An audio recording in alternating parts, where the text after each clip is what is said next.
नमस्कार विद्यार्थी मित्रों, आप सौ सकुशल हशो, मजामां हशो। हवे आपणे नवा प्रकरणनी शरूआत करवा जई रह्या छे।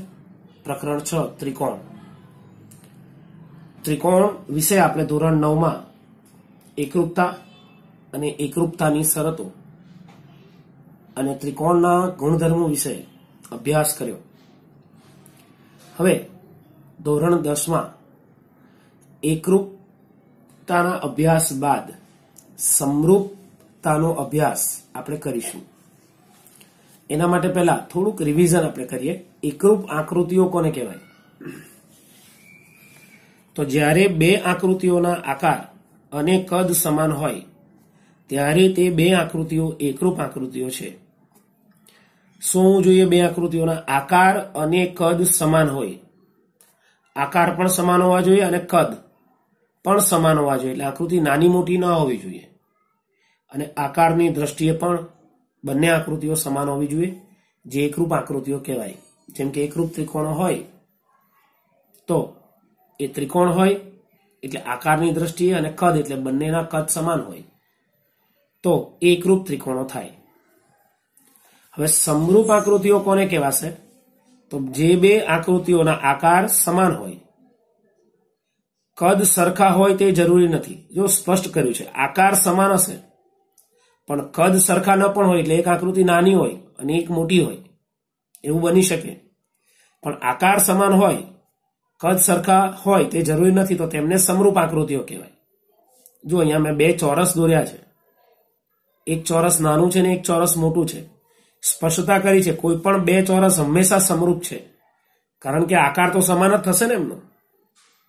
अहींया कद समान नहीं, एटले जे आकृतिओना आकार समान होय पण कद समान होय एवुं जरूरी नहीं, तो तेवी आकृतिओ समरूप आकृतिओ कहेवाय। एटले बे चौरस हमेशा समरूप होय। एवी ज रीते कोई पण बे वर्तुळ हमेशा समरूप छे। आ नानुं वर्तुळ छे, मोटुं वर्तुळ छे, तो आकार केवो थयो? बंनेनो समान। कद समान हो एवं जरूरी नहीं कीधुं, तो आकृतिओ समरूप छे। कदाच एवो प्रश्न थाय के सर कद पण समान होय तो ए समरूप तो कहेवाय ज।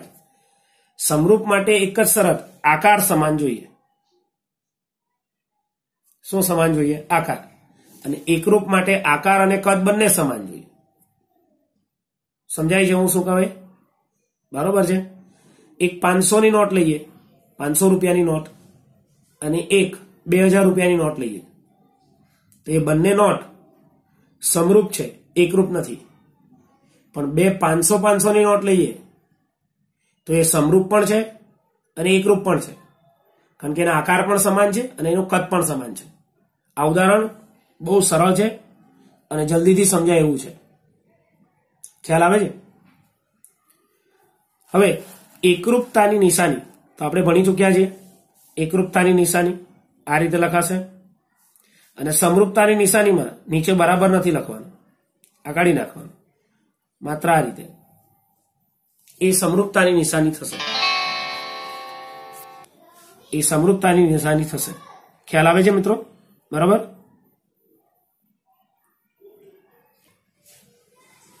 एकरूप आकृतिओ एकबीजा पर बंध बेसती आवे छे। एकरूप आकृतिओ होय तो एकबीजा पर बंध बेसे એટલે એકબીજા પર બેસી જાય। જેમ કે તમારી ગણિતની બે ચોપડીઓ એકબીજા પર મૂકો, બંધ બેસી જાય ને, એક પણ ખૂણો બહાર ના નીકળે, એ બંધ બેસતી કહેવાશે। એમ બે એકરૂપ ત્રિકોણો હોય તો બંને એકબીજા પર બંધ બેસે, એકદમ પરફેક્ટ આવી જાય। એટલે એકરૂપ આકૃતિઓ એકબીજા પર બંધ બેસતી આવે છે, જ્યારે સમરૂપ આકૃતિઓ એકબીજા પર બંધ બેસતી નથી આવતી। કારણ કે એક આકૃતિ કદાચ મોટી હોય તો એક નાની હોઈ શકે, કારણ કે શું સમાન નથી હોતું? કદ સમાન હોતા નથી। એવું જરૂરી નથી કે કદ સમાન જ હોય। હવે બહુ મહત્વનો મુદ્દો છે કે બધી એકરૂપ આકૃતિઓ સમરૂપ આકૃતિઓ છે। બધી એકરૂપ આકૃતિ હોય તો એ સમરૂપ હોય જ, એમાં કોઈ બે મત નથી। પરંતુ બધી સમરૂપ આકૃતિઓ એકરૂપ આકૃતિઓ હોય તે જરૂરી નથી। એટલે સમરૂપ હોય ને એ બધી એકરૂપ ન હોય, પણ એકરૂપ હોય એ બધી સમરૂપ હોય ને હોય જ। સમજાઈ ગયા મુદ્દો? बराबर। એટલે એકરૂપતા અને સમરૂપતા વચ્ચે આ ડિફરન્સ સાથે સાથે આપણે સમરૂપતાને સમજતા જઈએ છીએ. હવે જો કોઈ પણ બે આકૃતિઓ કે બહુકોણ એટલે જેને 3 કે 3 કરતા વધારે ખૂણા ધરાવતી આકૃતિ એને બહુકોણ કહેવાય. ત્રિકોણ છે એ બહુકોણ કહેવાય, ચતુષ્કોણ છે એ બહુકોણ કહેવાય, પંચકોણ છે એ બહુકોણ કહેવાય. તો એવા કોઈ પણ બે બહુકોણ હોય તો એ સમરૂપ ક્યારે થાય? તેના માટેની બે શરતો છે. જો નંબર 1, સમાન બાજુવાળા જેમની બાજુઓ સમાન હોય, બહુકોણના અનુરૂપ ખૂણાઓ સમાન હોય. અનુરૂપ એટલે એના સાથે સંગતતા ધરાવતા બાજુ સમાન હોય એવા બહુકોણના અનુરૂપ ખૂણાઓ સમાન હોય. અને નંબર 2, તેમની અનુરૂપ બાજુઓના ગુણોત્તર સમાન હોય. તેમની અનુરૂપ બાજુઓના ગુણોત્તર એટલે ભાગાકાર સમાન હોય. નીચે ઉદાહરણ સમજાવીશ. અને એના માટે શબ્દ છે સમપ્રમાણમાં હોય કે સમપ્રમાણ હોય. સમપ્રમાણ શબ્દ વાપરો તોય ચાલશે, ગુણોત્તર સમાન વાપરશો શબ્દ તોય ચાલશે. આ સરળ પડશે. ગુણોત્તર સમાન હોય, અનુરૂપ બાજુઓના ગુણોત્તર, બાજુઓ સમાન ન હોય, બાજુઓના ગુણોત્તર સમાન હોય. તો બે શરત થઈ, અનુરૂપ ખૂણા સમાન અને અનુરૂપ બાજુઓના ગુણોત્તર સમાન હોય તો તે બહુકોણો સમરૂપ છે. જો અહીંયા બે ત્રિકોણો બે અહીંયા લંબચોરસ તમને આપ્યા છે, બરોબર છે? આ બંને લંબચોરસ છે. પહેલા લંબચોરસનું નામ છે ABCD, બીજાનું છે A', B', C' ને D'. હવે અનુરૂપ ખૂણા સમાન, પહેલી શરત. તો ખૂણો A ને ખૂણો A' સમાન થાય, ખૂણો B ને ખૂણો B', ખૂણો C ને ખૂણો C', ખૂણો D ને ખૂણો D' સમાન થશે. અને અનુરૂપ બાજુઓના ગુણોત્તર તમને સમાન મળે. AB ના છેદમાં AB', જો આ ગુણોત્તર લેવાય, ગુણોત્તર એટલે મેં આગળ પણ કીધું હતું ભાગાકાર થશે. પછી BC ના છેદમાં B', BC ના છેદમાં B', બરાબર. DC ના છેદમાં D', DC ના છેદમાં D', બરાબર. AD ના છેદમાં A', D'. ગુણોત્તરો કેવા મળે છે? સમાન મળે છે, એટલે કે સમપ્રમાણમાં મળે છે.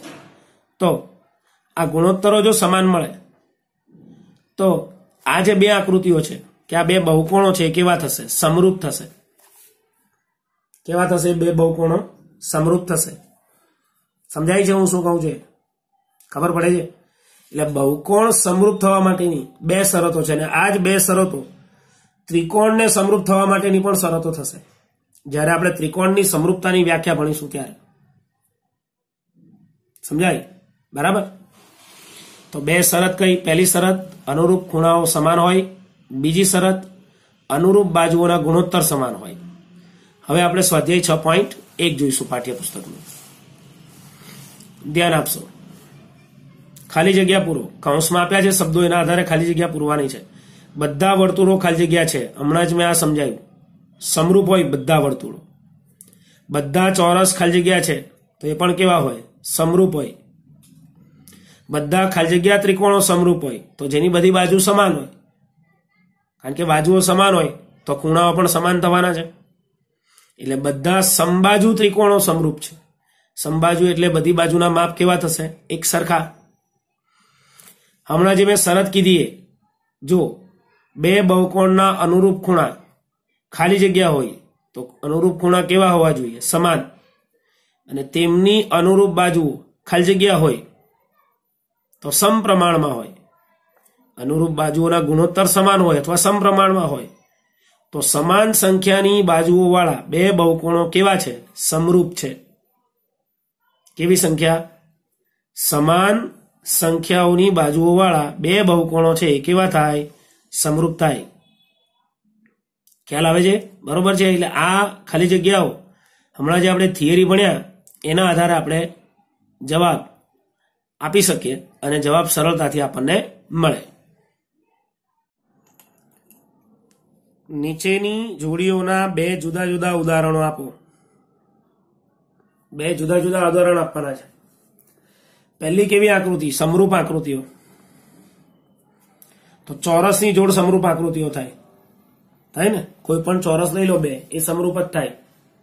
અને બીજું પણ લઈ શકાય, વર્તુળ પણ બંને સમરૂપ જ થાય. કોઈ પણ બે વર્તુળ લઈ લો તો તો એ સમરૂપ થાય. મેં બીજું ઉદાહરણ એક લખ્યું છે, સમબાજુ ત્રિકોણની જોડ પણ સમરૂપ આકૃતિઓ છે. કોઈ પણ બે સમબાજુ ત્રિકોણની જોડ લઈ લો, એ સમરૂપ આકૃતિઓ જ થાય, કારણ કે એના ખૂણા તો સમાન જ થાય, 60 60 60 ના થાય ત્રણેય. અને બાજુઓનો ગુણોત્તર પણ કેવો મળે તમને? સમાન જ મળે, કારણ કે બધી બાજુના માપ કેવા હોય છે? એમાં સરખા હોય છે. એટલે સમરૂપ આકૃતિઓમાં આ બે ઉદાહરણ આપણે લીધા. સમરૂપ ન હોય તેવી આકૃતિઓ તો કોઈ પણ બે અલગ આકાર લઈ લો, કોઈ પણ બે અલગ આકાર. જો ત્રિકોણ અને ચતુષ્કોણની જોડ સમરૂપ થાય, સમરૂપ આકૃતિઓ નથી. ત્રિકોણ અને ચોરસની જોડ સમરૂપ આકૃતિઓ નથી. ચોરસ એટલે એકચ્યુઅલી ચતુષ્કોણ જ થાય, એટલે ત્રિકોણ કે ચોરસ લો. લંબચોરસ ને ચોરસ લેશો તોય ચાલશે, ચાલશે.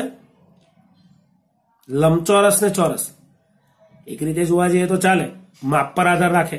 એટલે બંને આકારો આપણે જુદા જુદા લઈશું, કારણ કે ચોરસ અને લંબચોરસ એ પણ જો આપણે જોઈએ તો ચતુષ્કોણ તો છે જ, અને એના ચારેય ખૂણા ચોરસ અને લંબચોરસના તો સરખા જ થાય. બાજુઓનો ગુણોત્તર સમાન મળે તો એ બે સમરૂપ થઈ શકે. એટલે ત્રિકોણ અને ચતુષ્કોણની જોડ સમરૂપ આકૃતિઓ ન થાય, અને ચોરસ અને વર્તુળની જોડ સમરૂપ આકૃતિઓ ન થાય. એમ ત્રિકોણ અને વર્તુળ પણ લઈ શકાય.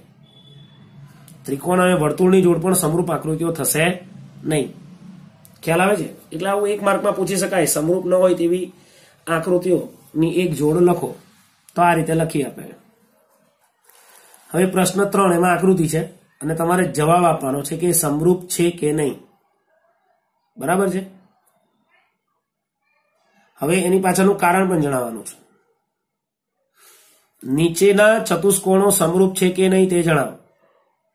આ PQR છે, બધી બાજુના માપ 1.5 1.5 1.5, એટલે સમબાજુ ચતુષ્કોણ થાય. 9માં આપણે બરાબર અભ્યાસ કર્યો છે, સમબાજુ ચતુષ્કોણ થયા. અને આ છે ને લંબચોરસ થાય કે ચોરસ થાય? ચોરસ થાય. બધી બાજુના માપ કેવા છે? સરખા. અને બધા ખૂણાના માપ પણ કેવા છે? સરખા. તો બાજુઓનો ગુણોત્તર લેશો તો એ સરખો જ મળે. 1.5 ના છેદમાં 3, 1.5 ના છેદમાં 3. AB ના છેદમાં PQ લો તમે તો 3 ના છેદમાં 1.5. BC ના છેદમાં QR 3 ના છેદમાં 1.5. DC ના છેદમાં SR 3 ના છેદમાં 1.5. DA ના છેદમાં SP 3 ના છેદમાં 1.5. ગુણોત્તર સરખો મળશે બાજુઓનો, પણ ખૂણા સરખા મળશે? આનો ખૂણો 90 અંશ છે R, તો C 90 અંશ છે, તો R 90 અંશ થાય? શક્ય જ નથી. D 90 અંશ છે, S 90 અંશ થશે? ન થાય. તો આપણે બે શરતો ભણી ગયા છે બહુકોણ માટેની. અનુરૂપ ખૂણા કેવા થવા જોઈએ? સમાન. અને અનુરૂપ બાજુઓના ગુણોત્તર સમાન થવા જોઈએ. તો ગુણોત્તર તો સમાન થાય છે અનુરૂપ બાજુના. શું સમાન નથી થતું? ખૂણા સમાન થતા નથી. તો શું લખાશે જવાબમાં? જો નીચે મેં જવાબ લખ્યો છે. આન્સર સમરૂપ નથી, કારણ કે અનુરૂપ ખૂણા સમાન નથી. શું સમાન નથી? અનુરૂપ ખૂણા સમાન નથી. સમજાય છે મિત્રો કે નથી સમજાતું? બરાબર ને? તો અહીંયા સ્વાધ્યાય 6.1 પૂર્ણ થાય છે. પ્રશ્ન 3 સુધી જ છે, ત્યાં સુધી જ આપણે કરવાનું છે. આની અંદર સમરૂપતાની વ્યાખ્યાના આધારે પ્રશ્નો હતા, અને સમરૂપતાની આકૃતિઓ, સમરૂપ બહુકોણો છે એના માટેની બે શરતો આપી છે આપણને. એ બે શરતોનો પણ ઉલ્લેખ બહુ સારી રીતે કરવામાં આવ્યો છે, અને સમજૂતી પણ આપવામાં આવી છે.